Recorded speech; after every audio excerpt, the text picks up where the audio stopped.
I'm excited to present you our attack paper on VSAT satellite modems. This is a collaboration work with Johannes, Martin and Vincent, which we did at the Cyber Defense Campus in Switzerland. VSAT modem, or VSAT in particular, stands for Very Small Aperture Terminal, and these are modems that are remotely deployed in regions that are otherwise not reached by other means of communication, such as terrestrial networks. And instead, they communicate via the indirection over satellite to a central hub that itself is connected to the internet through terrestrial networks. In this context, we speak of a forward channel for the communication from central hub to endpoint, and of a return channel for the other way around.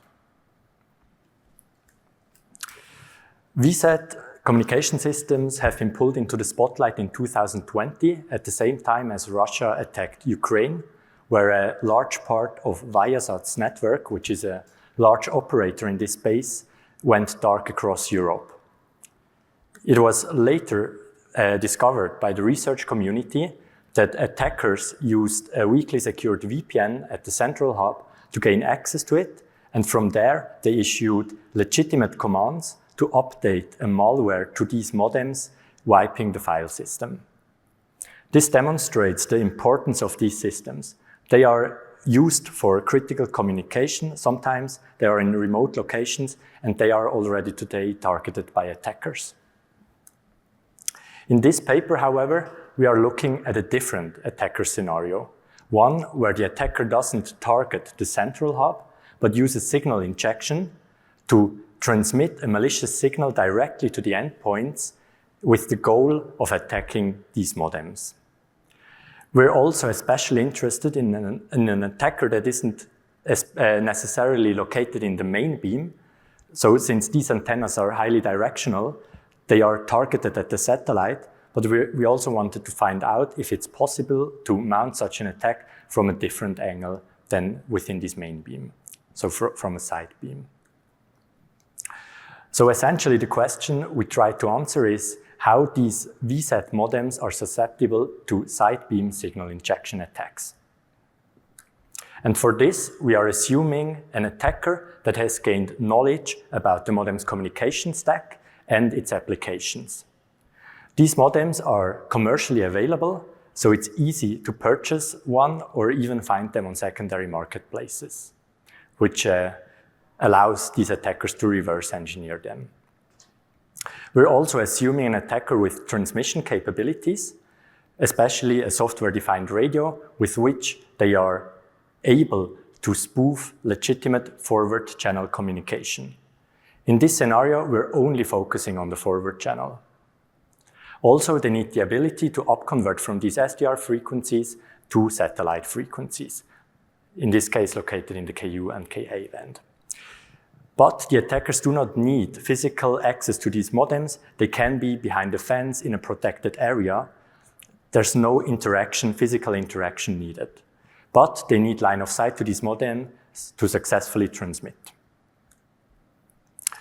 In this paper, we're focusing on one particular modem as a case study, the NewTek MDM 2200. The company NewTek has since then been bought by a different company, iDirect, and they claim to be a market leader in multiple markets and also being relied on by government. So this is an excerpt from their marketing slide. This, of course, applies to the entire company, not only to this modem. While researching the communication stack and reverse engineering it, we found that it uses DVB RCS. RCS stands for Return Channel over Satellite, and this indicates the two-way nature of these communications, which is required by internet protocols. DVB RCS should also be thought of more as a meta protocol, since it leverages multiple sub-protocols on different layers of the communication of the networking layered stack and defines the interoperability and how they interact with each other. In this context, it's also worth mentioning S3P or Set3Play, because NewTek never talks about DVB-RCS, but has their own term set3 play. But we found that this essentially is a proprietary implementation of this DVB-RCS protocol. In some instances, it deviated a bit or used additional features on top of it, but the main structure really is DVB-RCS. Crucially also, encryption in these protocols is optional and it's not enforced by the modem. We also reverse engineered the firmware and studied the hardware components on this modem.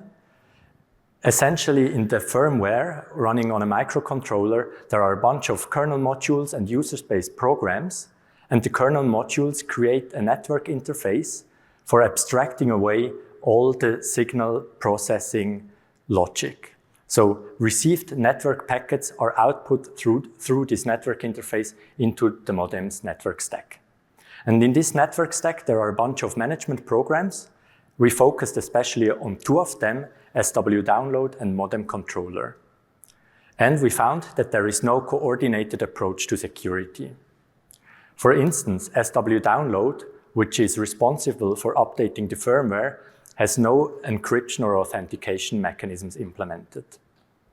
And modem controller, which is tasked with configuration updates, has some encryption mechanisms, but it also reads a flag within these messages that indicates whether the messages are encrypted or not, making it easy to bypass them by just disabling this flag.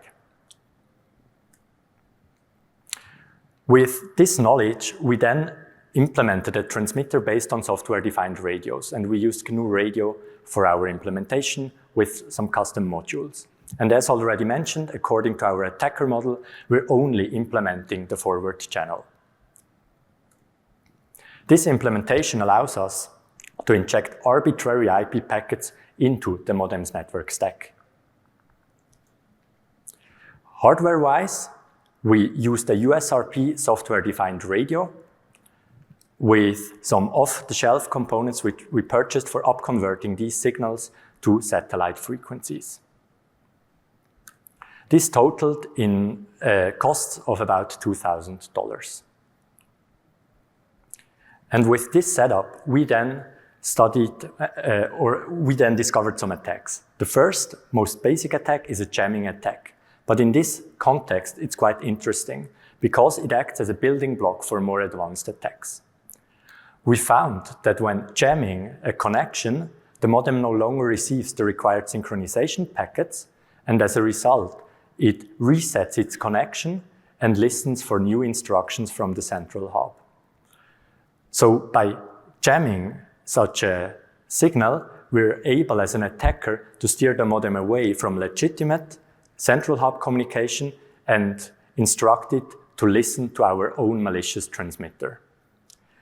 And once it does so, we found a malicious firmware update attack by first transmitting a signalization packet saying that there is an update available and with some instructions on how to receive that update, and after that, provide these update packets. Both packet types, the signalization packet and the update messages, are neither authenticated nor encrypted. And so as can be seen here in the logs, the modem says that it received these update packets and tries to apply them. However, we haven't implemented this attack with a valid checksum since we didn't want to break our modem, but we verified through reverse engineering this binary that there are no countermeasures implemented. With this attack, an attacker can overwrite the firmware arbitrarily.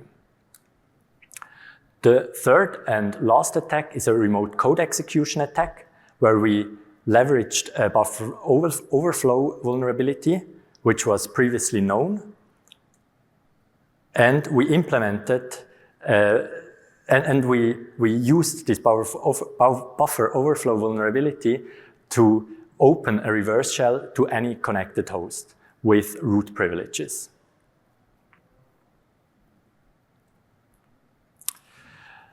Lastly, we wanted to understand the conditions under which these attacks are successful.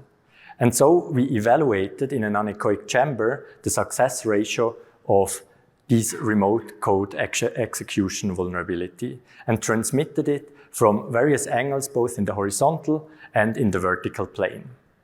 And we found that despite the antenna being directional, there are many more angles from where such an attack can be successfully executed. Also, keep in mind that these measurements have been done in an anechoic chamber, which means that multipath reflections are minimized. We also tested this very same experiment in a multipath environment and found that there are many more angles from which this attack was successful. Of course, this highly depends on the characteristics of this multipath environment. In terms of impact, we believe that these attacks are successful against any modem which uses SAT3 play without modifications. We also believe that these attacks can be adapted to other modems from different vendors that are based on DVB RCS. These modems are estimated to have a market share of about 10 to 20% in the VSAT market. This brings me to the conclusion and the summary of our findings. We reverse engineered the communication stack of the NewTek MDM 2200 modem and implemented an SDR-based attacker with a budget of $2,000 that is capable of spoofing forward channel communication. We demonstrated 3 wireless attacks for resetting the connection, for injecting a malicious firmware update, and for obtaining a remote admin shell. We also found that these attacks are successful from other angles other than directly in front of the antenna. And in our paper, we're also discussing the real-world impact and possible or potential mitigations against them. Thank you.